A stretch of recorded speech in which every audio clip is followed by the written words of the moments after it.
Welcome to Harini channel. இன்றைக்கி என்ன பார்க்க போகிறோம்னா கிண்ணப்பம் எப்படி செய்யலான்னு பார்க்கலாம். அதுக்கு தேவையான பொருள் 1 கப் பச்சரிசி. 1 கப் பச்சரிசியை 2 டைம் வாஷ் பண்ணி வச்சுட்டு அதை சுடுதண்ணியில் ஊற வைக்க போகிறோம். ஸ்டவ் ஆன் பண்ணி ஒரு பாத்திரத்தில் தண்ணி கொதிக்க வச்சுருக்குறோம்.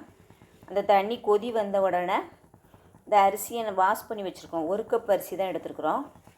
1 டம்ளரோ 1 கப்போ அதான் 1 கப் அரிசி எடுத்து பச்சரிசி எடுத்து 2 டைம் வாஷ் பண்ணி வச்சுருக்குறோம். இப்போ ஸ்டவ் ஆன் பண்ணி சுடுதண்ணி வச்சுருக்குறோம். இந்த சுடுதண்ணியில் அதை ஊற வைக்க போகிறோம். தண்ணி கொதிச்சிருச்சு. இப்போ ஆஃப் பண்ணிவிட்டு இதில் ஊற வச்சிடலாம். இதை ஊற வச்சிடலாம். இது தண்ணி ஆற வர வரைக்கும் ஊறினா போதும்.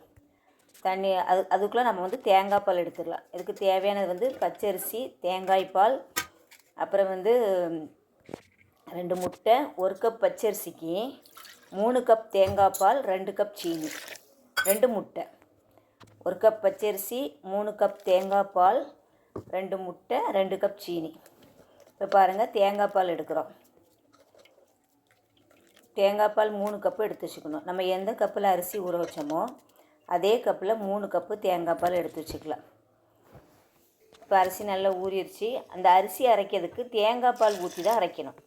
இப்போ பாருங்கள், நம்ம அந்த அரிசியை தண்ணியை வடிகட்டிட்டு தேங்காய் பால் ஊற்றி தான் அரைக்கிறோம். தேங்காய் பால் ஊற்றி ஃபஸ்ட்டு நல்லா நைஸாக அரைச்சிட்டு அது கூடயே உடச்சி வச்ச 2 முட்டையும் ஊற்றி திருப்பி நல்லா நைஸாக அரைக்கணும்.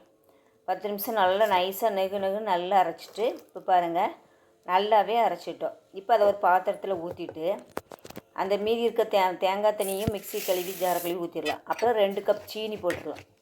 சீனி போட்டு சீனி நல்லா கரையணும். அந்தளவுக்கு நல்லா கலக்கி விடணும்.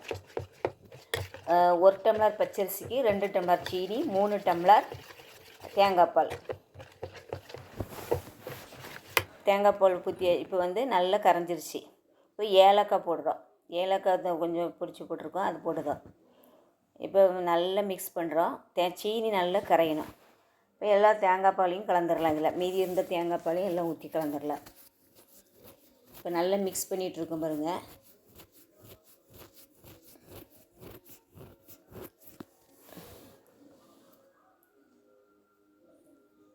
இப்போ இதை ஊற்றி வைக்கிறதுக்கு ஒரு பிளேட்டில் நெய் தடவி வச்சுக்கலாம்.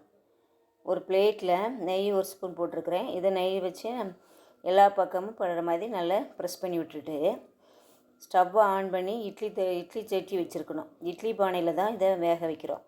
இட்லி பானையில் தண்ணி ஊற்றி வச்சுட்டு அந்த இட்லி தட்டு இருக்குல்ல, அதை கமுத்தி வச்சு அதுக்கு மேலே இந்த சில்வர் தட்டை வைக்கணும். ஸ்டவ் ஆன் பண்ணி இட்லி சட்டி வச்சுட்டோம், தண்ணி ஊற்றி வச்சுட்டோம்.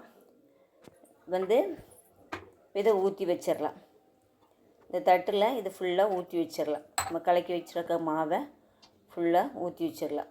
இதை நம்ம வடிகட்டிக்கணும். ஒரு வாட்டி வடிகட்டணும். இந்த முக்கால் தட்டு வந்தோன்னே ஊற்றி வச்சுருக்கோம். இதை அப்படியே மூடி வச்சிட்டோம்னா 20 நிமிஷம் ஹை ஃப்ளேமில் வைக்கணும். 20 நிமிஷம் தீயை குறைக்கக்கூடாது, ஹை ஃப்ளேமில் இருக்கணும். நல்லா வெந்துடும். 20 நிமிஷம் கழித்து எடுத்து ஆஃப் பண்ணிவிட்டு குத்தி வெந்திருக்கும். ஆஃப் பண்ணிவிட்டு அப்புறம் கொஞ்சம் 10 நிமிஷம் ஆறணும். ஆறின பிறகு நம்ம கத்தியை வச்சு கட் பண்ணிக்கலாம். நமக்கு எந்த சைஸ் தேவையோ அந்த மாதிரி சைஸுக்கு கோடு போட்டு கட் பண்ணி எடுத்துடலாம். இது சாப்பிட்றதுக்கு ரொம்ப சுவையாக இருக்கும். கிண்ணத்தப்பம். இதில் பச்சரிசி, சீனி, தேங்காய் பால், முட்டை கலந்துருக்குது. மேலே ஜீரகம் போட்டிருக்கோம். ஒரு ஜீரகம் டேஸ்ட்டுக்கு போட்டிருக்குது. இப்போ பாருங்கள், நாம் நல்லா ஆறிடுச்சு. கத்தியை வச்சு நம்ம கட் பண்ணி வைக்கிறோம்.